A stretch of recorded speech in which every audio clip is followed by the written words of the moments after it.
jedan od najmoćnijih velikaša u doba cara Uroša i najžešći ratnik tog perioda.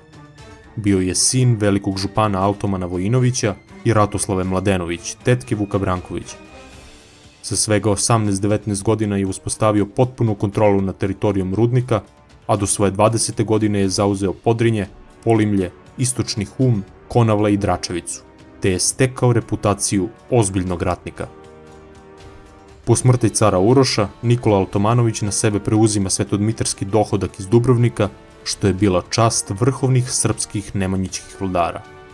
Njegova propast je usledila nakon Maričke bitke, tek nakon što je stvorena velika koalicija protiv njega, direktno podržavana od strane moćne Ugarske.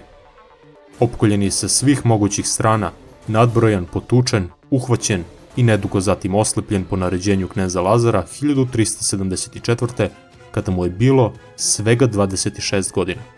Važio je za izuzetno energičnog velikaša, a njegova ishitrenost u mladosti ga je na kraju i koštala ne samo moći i vlasti, već vrlo verovatno i carske titule.